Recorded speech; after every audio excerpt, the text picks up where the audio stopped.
Hallo Alex. Schön, dass du wieder da bist. Heute machen wir weiter mit den B1 Redewendungen.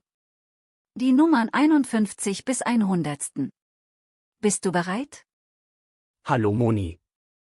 Ja, total. Letztes Mal waren die Gefühlsausdrücke richtig interessant. Ich bin gespannt, was heute kommt. Heute geht es um Fehler, schwierige Situationen, Freundschaft und viele bildhafte Ausdrücke aus dem Alltag. Klingt spannend. Los geht's. Fangen wir mit Fehlern an. Einen Bock schießen, was bedeutet das wohl? Ein Bock schießen? Vielleicht einen Fehler machen? Genau. Da hast du aber einen Bock geschossen, oder, bei der Prüfung habe ich einen dicken Bock geschossen. Es bedeutet, einen großen Fehler machen. Der Ausdruck kommt aus dem Schießsport, wenn man auf das falsche Ziel schießt. Und wenn man einen sozialen Fehler macht? Ins Fettnäpfchen treten? Ja, das ist ein Klassiker. Mit dieser Bemerkung bist du aber ins Fettnäpfchen getreten, oder, ich möchte nicht schon wieder ins Fettnäpfchen treten. Das Fettnäpfchen ist eine Schale mit Fett in der Küche, wenn man reintritt, hinterlässt man Spuren. Also, etwas Unangenehmes sagen, einen Tabu brechen. Und wenn man aus einem kleinen Problem ein großes macht? Aus einer Mücke einen Elefanten machen? Ja, genau. Mach doch nicht aus einer Mücke einen Elefanten, oder, sie macht immer aus einer Mücke einen Elefanten, also übertreiben. Und wenn man sich schadet? Sich die Finger verbrennen? Ja, bei etwas mitmachen und dann Schaden haben. Mit dieser Investition hat er sich die Finger verbrannt, oder, pass auf, dass du dich dabei nicht die Finger verbrennst, das ist wörtlich und bildlich, wie am heißen Ofen. Und wenn jemand einen in einer schwierigen Situation allein lässt? Im Regen stehen lassen? Ja, jemanden im Stich lassen. Alle haben ihn im Regen stehen lassen, als er Hilfe brauchte, oder, du kannst mich doch jetzt nicht im Regen stehen lassen, also, nicht helfen, wenn Hilfe nötig ist. Und wenn man die Konsequenzen tragen muss? Die Suppe auslöffeln? Ja, die Suppe, die man sich eingebrockt hat, muss man auch essen. Du hast den Fehler gemacht, jetzt musst du die Suppe auch auslöffeln, oder, er muss jetzt die Suppe auslöffeln, die er sich eingebrockt hat, also die Konsequenzen tragen. Und wenn man sich aus einer unangenehmen Situation rettet? Sich aus der Affäre ziehen? Ja, geschickt entkommen. Er hat sich geschickt aus der Affäre gezogen, oder, du kannst dich nicht einfach so aus der Affäre ziehen, also sich herauswinden. Und scheitern? Auf die Schnauze fallen? Ja, das ist derb, aber sehr gebräuchlich. Mit diesem Projekt ist er ganz schön auf die Schnauze gefallen, oder, wenn du nicht aufpasst, wirst du noch auf die Schnauze fallen, also scheitern, versagen. Und noch schlimmer? Unter die Räder kommen? Ja, richtig abstürzen, in eine sehr schlechte Situation kommen. Nach dem Verlust seines Jobs ist er völlig unter die Räder gekommen, oder ohne Hilfe kommen viele Jugendliche unter die Räder, also sozial oder gesundheitlich total abstürzen. Und wenn man selbst eine Katastrophe verursacht? Die Katastrophe heraufbeschwören? Ja, etwas Schlimmes fast magisch anziehen. Mit seinen Entscheidungen beschwört er eine wirtschaftliche Katastrophe herauf, oder, durch das schlechte Management wurde die Katastrophe heraufbeschworen, also verantwortlich sein für eine Katastrophe. Und wenn man kein Geld hat? Auf dem Trockenen sitzen? Ja, wie ein Fisch im Trockenen. Ich muss Geld abheben, ich sitze völlig auf dem Trockenen, oder, nach dem Urlaub sitzen wir immer auf dem Trockenen, also kein Geld haben. Und wenn man verliert? Mit leeren Händen dastehen? Ja, nichts bekommen, nichts haben. Nach der Trennung stand sie mit leeren Händen da, oder, wir standen nach dem Brand mit leeren Händen da, also alles verloren haben. Und wenn andere etwas bekommen, man selbst aber nicht? In die Röhre gucken? Lacht, ja, ein lustiger Ausdruck. Die Röhre ist der leere Kamin, in den man guckt, wenn kein Feuer brennt. Alle bekamen etwas, nur ich guckte in die Röhre, oder, wenn du nicht schnell bist, wirst du in die Röhre gucken, also leer ausgehen. Und wenn man falsch denkt? Auf dem Holzweg sein? Ja, der Holzweg ist ein Weg im Wald, der nirgendwo hinführt. Mit deiner Vermutung bist du völlig auf dem Holzweg, oder, wenn du denkst, er hilft dir, bist du auf dem Holzweg, also total falsch liegen. Und wenn es von schlecht zu noch schlechter geht?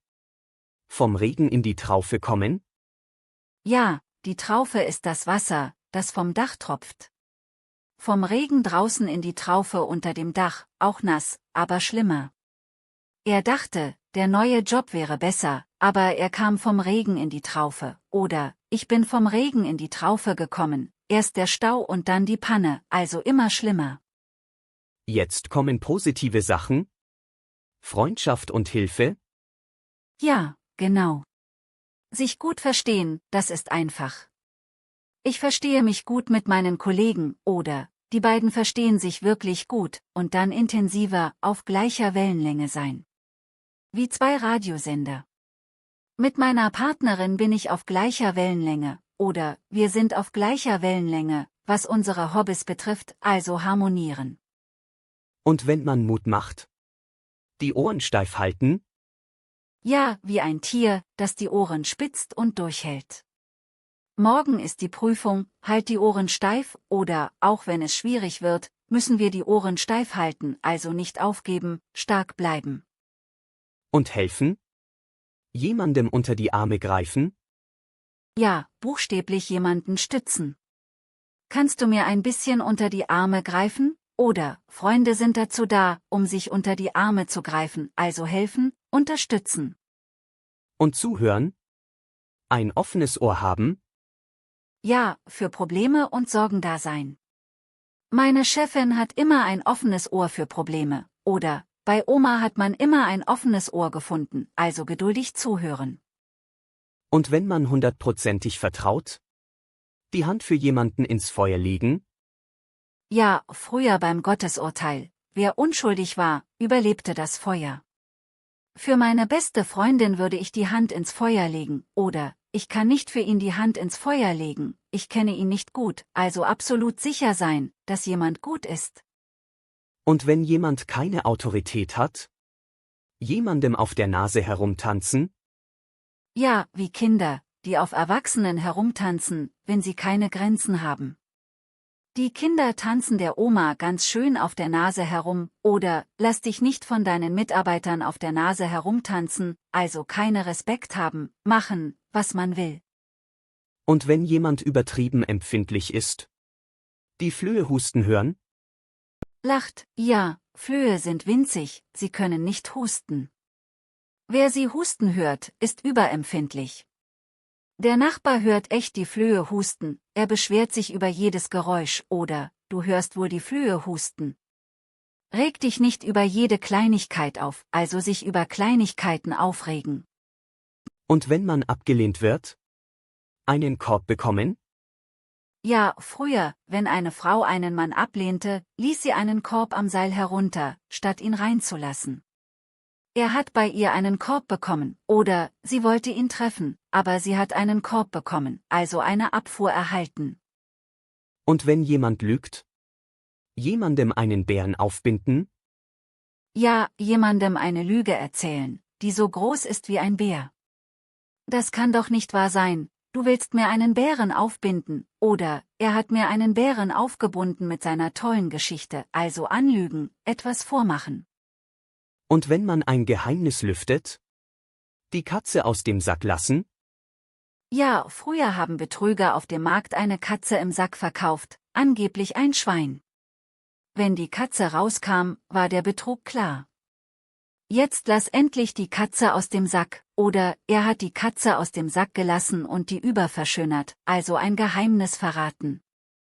Und wenn man nicht übertreiben soll? Die Kirche im Dorf lassen? Ja, in kleinen Dörfern ist die Kirche das größte Gebäude. Aber man soll sie im Dorf lassen und nicht woanders hinstellen. Also nicht übertreiben, realistisch bleiben. Mit deinen Forderungen solltest du die Kirche im Dorf lassen, oder immer mit der Ruhe und die Kirche im Dorf lassen. Und wenn man einen Konflikt noch schlimmer macht? Öl ins Feuer gießen? Ja, genau. Mit deinen Kommentaren gießt du nur Öl ins Feuer, oder seine aufhetzenden Reden gossen Öl ins Feuer, also die Situation verschlimmern. Und wenn etwas jemandem nützt? Wasser auf jemandes Mühle sein? Ja, früher trieb Wasser die Mühlen an. Deine Argumente sind Wasser auf seine Mühle, oder die Kritik war Wasser auf ihre Mühle und bestärkte sie in ihrer Meinung, also jemandem nützen, ihn bestärken. Und wenn man schmeichelt? Jemandem Honig um den Mund schmieren? Ja, Honig ist süß, man schmiert ihn jemandem um den Mund, damit er süße Worte hört.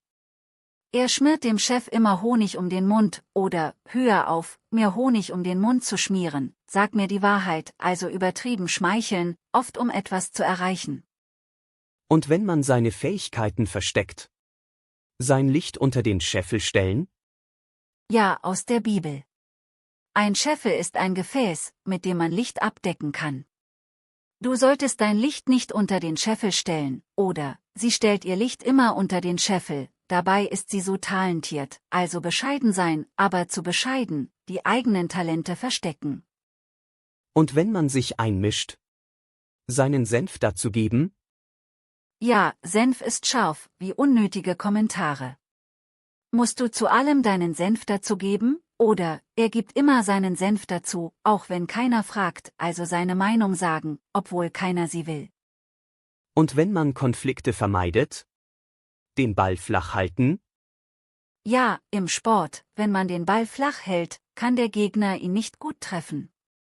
Also keine Angriffsfläche bieten. Nach dem Streit sollten wir den Ball flach halten, oder, er hält den Ball flach, um keine Aufmerksamkeit zu erregen, also unauffällig sein, keine Wellen schlagen.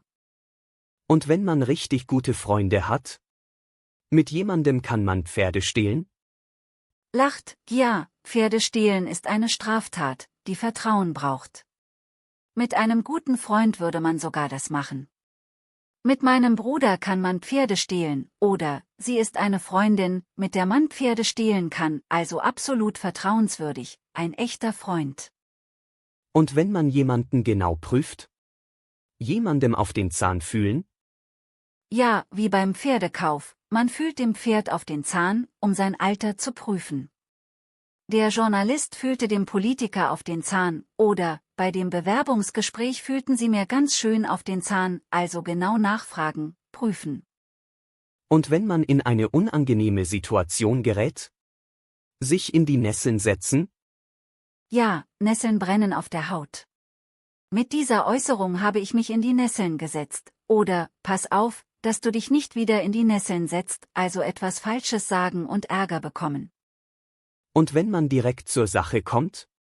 Mit der Tür ins Haus fallen? Ja, ohne Einleitung, ohne Höflichkeiten, direkt das Anliegen nennen.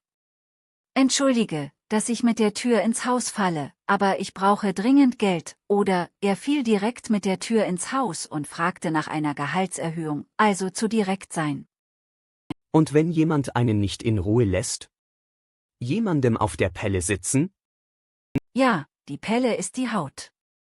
Jemand sitzt einem auf der Haut, also zu nah, nervt.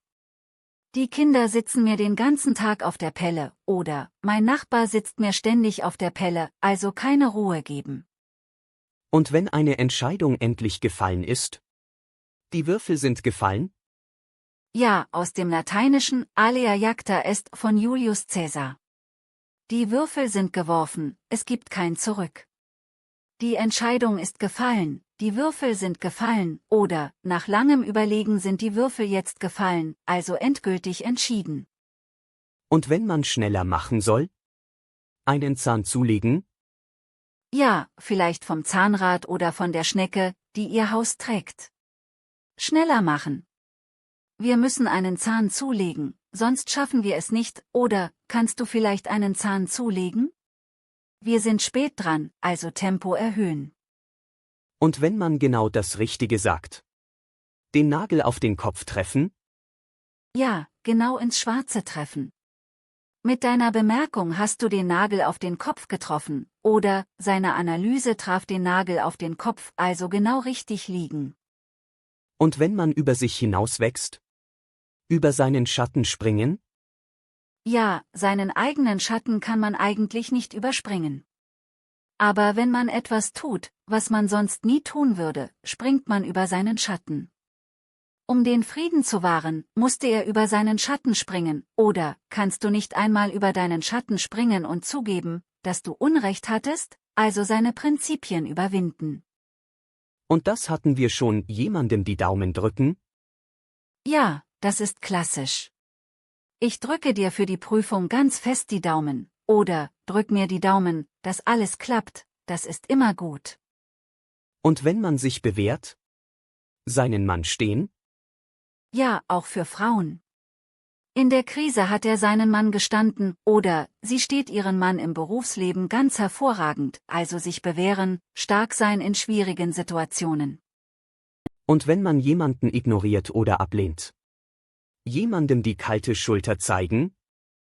Ja, wenn man sich wegdreht und die Schulter zeigt, statt sich zuzuwenden. Seit dem Streit zeigt sie mir nur noch die kalte Schulter, oder warum zeigst du ihm die kalte Schulter? Also ignorieren, abweisen. Und wenn viele Besucher kommen? Sich die Klinke in die Hand geben? Ja, die Türklinke. Wenn einer nach dem anderen kommt, geben sie sich quasi die Klinke in die Hand. Heute geben sich die Gäste bei uns ja richtig die Klinke in die Hand, oder am Samstagabend geben sich hier die Leute die Klinke in die Hand, also viele Besucher hintereinander. Und wenn man privat reden will? Unter 4 Augen sprechen? Ja, 4 Augen, also nur 2 Personen. Können wir das bitte unter 4 Augen besprechen, oder, das muss ich mit dir unter 4 Augen bereden, also vertraulich, ohne andere. Und wenn man sich versöhnt? Sich die Hände reichen? Ja, Frieden schließen, zusammenarbeiten. Die beiden Länder reichen sich die Hände für eine bessere Zusammenarbeit, oder lasst uns die Hände reichen und gemeinsam anpacken, also kooperieren. Und wenn Werke vom gleichen Autor sind? Aus einer Feder stammen? Ja, die Feder ist der Schreibstift. Die beiden Romane stammen offenbar aus einer Feder, oder, ich glaube, diese Gedichte stammen aus einer Feder, also vom gleichen Autor. Und zum Schluss, wenn alles erledigt ist? Die Sache ist in trockenen Tüchern? Ja, wie ein Baby, das frisch gewickelt ist, oder Wäsche, die nicht mehr nass ist. Alles fertig, sicher, erledigt. Die Verhandlungen sind vorbei, die Sache ist in trockenen Tüchern, oder, wenn der Vertrag unterschrieben ist die Sache in trockenen Tüchern, also abgeschlossen, sicher. Puh, 50 Stück und so viele Bilder. Ja, B1 ist wirklich die Stufe der Bilder. Du hast jetzt einen riesigen Schatz an bildhaften Ausdrücken. Was nehme ich mit? Die Fehlerausdrücke sind super, einen Bock schießen, ins Fettnäpfchen treten. Und die Freundschaftsausdrücke, mit jemandem kann man Pferde stehlen, auf gleicher Wellenlänge sein. Und die zum Mut machen? Die Ohren steif halten? Ja, genau. Den kannst du morgen gleich benutzen. Danke, Moni. Das war wieder richtig gut. Gern geschehen. Und jetzt, Feierabend. Die Sache ist in trockenen Tüchern. Lacht, ja, 100 B1 Ausdrücke sind geschafft. Bis zum nächsten Mal. Bis bald, Alex. Halt die Ohren steif.